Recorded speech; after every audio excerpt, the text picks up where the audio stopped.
ஓம் குருப்யோ நமः. அபார கருணா சிந்தும் ஞானதம் சாந்த ரூபிணம் ஸ்ரீ சந்திரசேகர குரும் பிரணமாமி முதான்மகம்.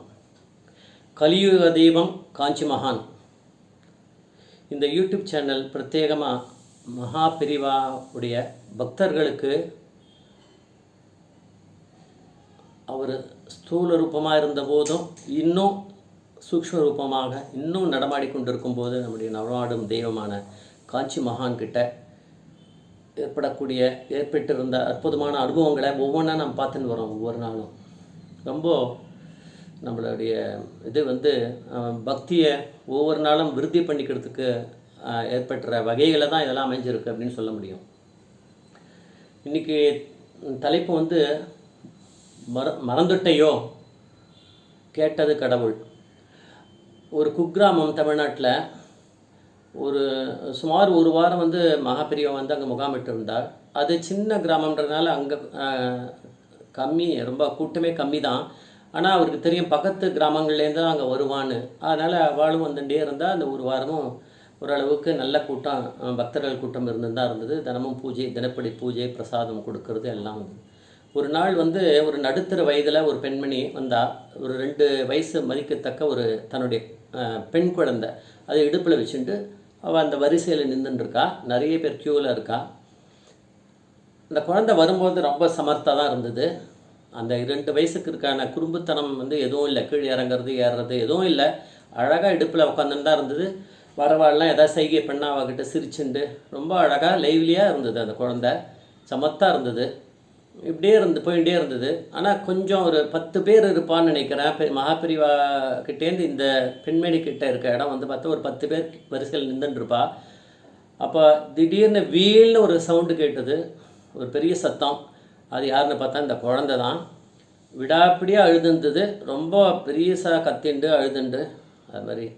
அதனால் அந்த பெண்மணிக்கு என்ன பண்ணுறதுன்னு புரியல. முன்னாடி போகலாம், இந்த ஒரு 10 பேர் நகர்ந்துட்டான்னா அழகாக மகாபிரிவா கிட்ட நம்ம ஆசீர்வாதம் வாங்கிட்டு பிரசாதத்தை வாங்கிட்டு ஓடி போயிடலாமே.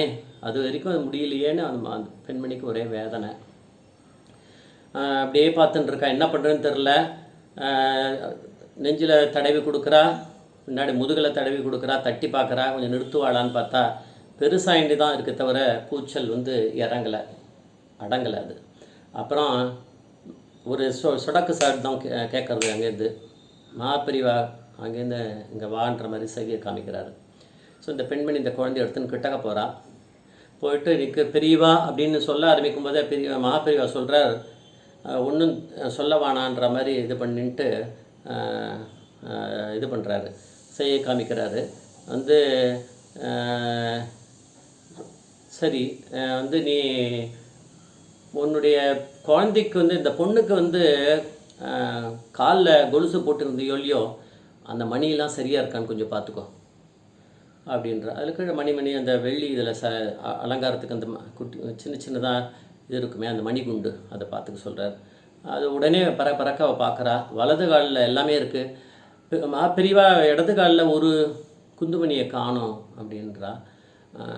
அவர் சிரிச்சுக்கிறாரு. சிரிச்சிட்ட உடனே இப்போ என்ன ஆகுதுன்னு கேட்டால் அந்த குழந்தைக்கு மூச்சு திணறி எடுத்து மூச்சு விட முடியாமல் தவிக்கிறது. பார்த்துட்டு இருக்காரு.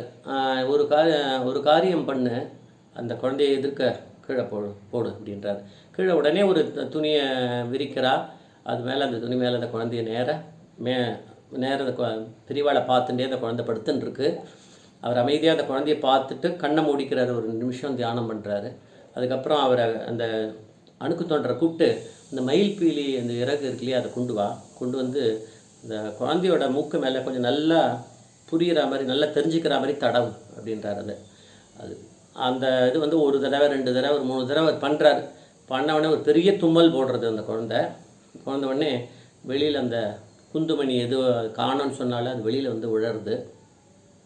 உடனே அதுக்கப்புறம் குழந்தைய எடுத்துக்கோ அப்படின்றாரு.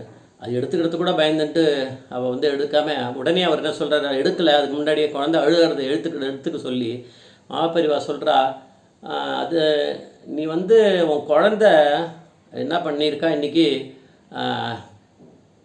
நீ காமாட்சிக்கு ஏதோ மூக்குத்தி பண்ணி போடுறதா சொல்லியிருக்க போல இருக்கு, உன் குழந்தை அதை இன்றைக்கி ஞாபகப்படுத்திட்டா அப்படின்னு சொல்லிட்டு சிரிச்சுக்கிறாரு. அப்புறம் குழந்தைய எடுத்துக்கிறா கையில் எடுத்து, ஆமாம் பிரிவா, நான் வந்து அவளுக்கு சின்ன குழந்தை பிறந்ததுலேருந்து, அவள் சின்ன இதுலேருந்து குழந்தையா கை குழந்தையாக இருக்கும்போதே அவளுக்கு அடிக்கடி ஜலதோஷம் வரும். டாக்டர்கிட்ட காமிச்ச போது அவள் சொன்னால் மூக்கில் ஏதோ ஒரு சதை வளர்ந்துருக்கு, அதுக்கு ஆப்ரேஷன் பண்ணணும், அப்போ தான் அது சரியாகும் குணமாகும்னா. சின்ன குழந்தைக்கு அப்படிலாம் பண்ணுறதுக்கு எங்களுக்கு ரொம்ப தயக்கமாக இருந்தது. எங்கள் மாமியார் சொன்னால், அதெல்லாம் வேண்டாண்டி, நீ வந்து காமாட்சி, நம்ம குலதெய்வம் காமாட்சி தான், காமாட்சிக்கு ஒரு மூக்குத்தி பண்ணி போடுறேன்னு வேண்டிக்கோ, எல்லாம் சரியாக போயிடும் அப்படின்னா. அதனால தான் பெரியவாள்லாம் கூட இருக்கணும் அப்படிங்கிறது. நல்லதை நல்லா எடுத்து சொல்லுவாள். உடனே அவள் வந்து வேண்டினதுனால அதுக்கப்புறத்துலேருந்து அந்த வேண்டுதல்னால நின்றுடுத்த அந்த குழந்தைக்கு எதுவும் ஜலதோஷம் வர்றதில்லை, எந்த உபாதியும் இல்லை.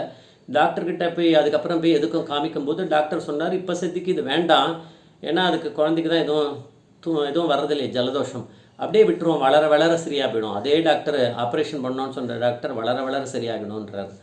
ஸோ இப்படி இருக்குது. அப்படி இருந்தது.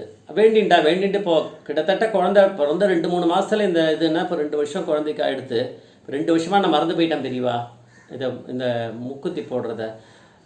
உங்கள் மூலமாக தான் அது வந்து எனக்கு இன்றைக்கி தெரிஞ்சிருக்கு, நான் உடனே பண்ணிடுறேன்.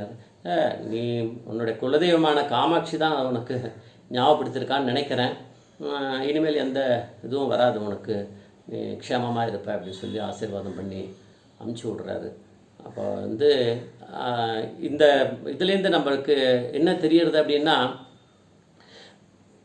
அந்த குழந்தை வந்து எடுத்து ஆக்சுவலாக ஒன்று சொல்ல மறந்துட்டேன். மாப்பிரி உடனே சொல்கிறா, இதை சூசகமாக ஃபஸ்ட்டு சொல்லும்போது அவர் என்ன சொல்கிறாரு, இந்த மூக்கிலேருந்து இந்த மணி வெளியில் விழுந்த உடனே சொல்கிறார் பிரிவா, அவள் வந்து என்ன பண்ணியிருக்கா, நீங்கள் வேண்டின்னு இருக்க காமாட்சிக்கு வந்து மூக்குத்தி பண்ணி போடுறேன்னு அவள் என்ன பண்ணியிருக்கா, அந்த அவக்கால்லேருந்து இருக்க குந்துமணியை பிச்சு எடுத்து, நீ மூக்குத்தி வச்சுருக்க பற்றியா, அது மாதிரி நம்ம போட்டுண்டா என்ன அப்படின்னு சொல்லிட்டு அப்படி இப்படி பண்ணும்போது அது உள்ளே போயிடுது, தெரியாமல் தான் நடந்திருக்கு அப்படின்னு சொல்லிட்டு அப்புறம் வரும்போது தான் இந்த நடந்திருக்கு.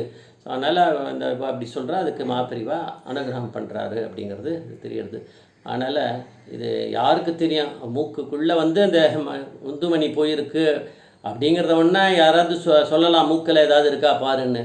ஆனால் அவள் வந்து ஒரு 2 வருஷம் முன்னாடி வேண்டினதும் காமாட்சியான நமது மகாபிரிவா தனக்கு பண்ணி போட வேண்டிய மூக்குத்தியை மறந்துட்டா அப்படிங்கிறத ஞாபகப்படுத்துறதும் இதான் எந்த கலியுகத்தில் நடக்கும். அது மகாபிரிவா போல் பிரத்யக்ஷ பரமேஸ்வரனால் மட்டுமே இதெல்லாம் சொல்ல முடியும், அவரால் மட்டுமே அனுகிரகம் பண்ண முடியும். இதே நம்மளுக்கு இப்போ சம்பாஷணம் சொல்லுவா. ஜெய ஜெய Shankara, Hara Hara Shankara. Today I will give you a literal translation of the title of what is being given in Tamil. Have you forgotten? Asks the Almighty. This is the title today that was given in Tamil and translated literally.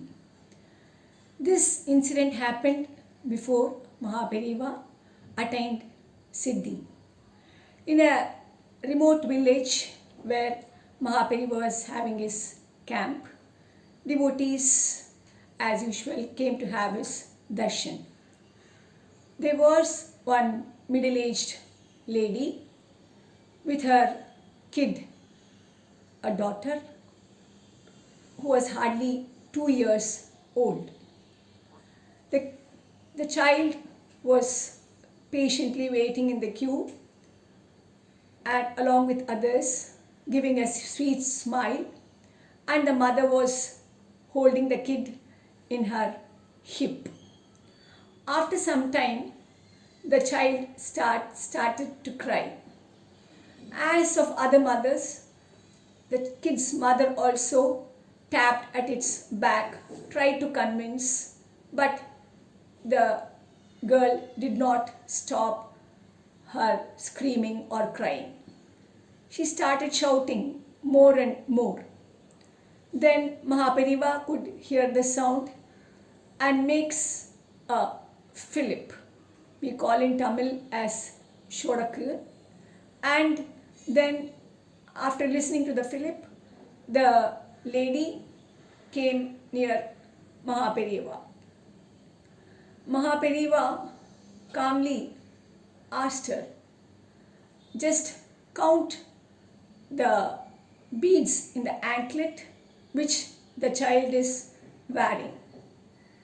Then she also did what Mahapariva told her, and she said, Mahapariva, that the beads in the right leg anklet is perfect, but one of the bead in her left leg anklet is missing. Mahapariva told the lady to make her daughter lie down on a cloth which the Sipanti spread over there, and he asked the Sipanti to get a peacock feather. Then Mahapariva instructed the Sipanti to take the feather and to make it move here and there near the kid's nose.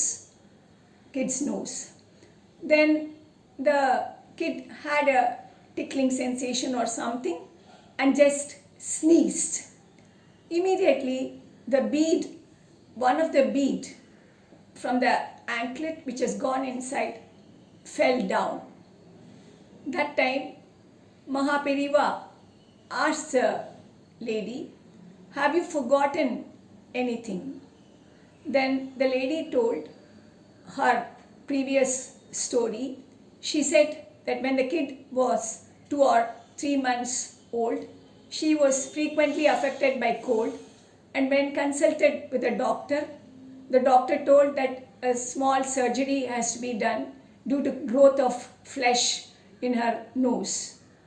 She was so scared, a surgery for a 2-month-old kid on those days. Then her mother-in-law had told her, being the elderly person in the family, her mother-in-law had told her that you pray to goddess Kamakshi, that you would adorn Kamakshi with a nose ring and everything would become okay. Then the lady also prayed as told by her mother-in-law. Then days passed by, then the child had no cold or anything, it was not affected. Anyway, as a doubt, she saw the doctor again, and the doctor told that since the kid is not affected with cold or cough or anything, as she grows, it would become okay, and the matter came to an end. The mother had forgotten what she had prayed to Kamakshi. So Mahapariva told her that you had prayed to Kamakshi, and now this little Kamakshi had taken out the bead from the anklet and had tried to use it as a nose ring on her nose, and that time the bead had gone inside. See how Mahapariva has predicted even as to how the bead would have gone inside. So indirectly, Mahapariva, the Pratyaksha Kamakshi, had reminded her of what she had prayed to goddess Kamakshi. Then she realized what she has to do again and was very happy that the child has also saved from a very, very big risk. Who else other than the Pratyaksha Kamakshi could know what the reason was for the child screaming, and see how he solved the problem without anybody's help, and that is Mahapariva, and that is Mahapariva's blessings to the devotees. Jai Jai Shankara, Hara Hara Shankara. நம்ம சில சமயம் நம்மளுக்கு ஒரு கஷ்டம் வரும்போது பகவான் வேண்டி இதை பண்ணுறேன் அதை பண்ணுறேன்னு சொல்லுவோம். ஆனால் சரியாக எடுத்தனா மறந்து போய்டும். அதான் மனுஷனுக்கு இருக்கக்கூடிய இயல்பு சாதாரணமாக இது மாதிரி தான் இருக்கும். ஆனால் சில சமயம் அதை பெரியவா இருக்கும்போது அதை ஞாபகப்படுத்துவா, சில சமயம் அது ஏதோ ஒரு சூழ்நிலை மறந்து போயிடும். அப்போது பிரத்யக்ஷ பரமேஸ்வரனாக இருக்கக்கூடிய மகாபிரிவா மாதிரி இருக்குவா தான் அதை இந்த மாதிரி ஞாபகப்படுத்துகிறா. அதே நேரத்தில் அந்த பெரிய ஆபத்துலேருந்தும் இதுக்கு, ஏன்னா அது போடாமல் இருந்தால் இப்போ காமாட்சிக்கு இந்த மூக்குத்தி இல்லைன்னா ஒன்றும் ஆகிடாது. காமாட்சி எப்போவுமே காமாட்சியாக இருப்பாள், எல்லாருக்குமே தாயா இருந்தாலும் அந்த மாதிரி வேண்டுதல், அந்த வேண்டுதலை சரி பண்ணுறது, பூர்த்தி பண்ணுறது, அதெல்லாம் ஒரு சம்பிரதாயம், அதை நம்ம பாரம்பரியம் கடைபிடிச்சே ஆகணும் அப்படிங்கிறது மகாபிரிவா ரொம்ப இதுவாக இருப்பாள். நிறைய இது மாதிரி விஷயங்கள் அது மாதிரி நடந்திருக்கு. அதில் ஒரு சின்ன சம்பவம் தான் இது மாதிரி பல சம்பவங்கள்லாம் இதே மாதிரியே இருக்குது. அதை நம்ம வரக்கூடிய காலங்களில் இதை பற்றி பேசலாம். ஜெய் ஜெய் சங்கர, ஹர சங்கர. மகாபிரிவா பாதமே சரணம், மகாபிரிவா பாதமே சரணம்.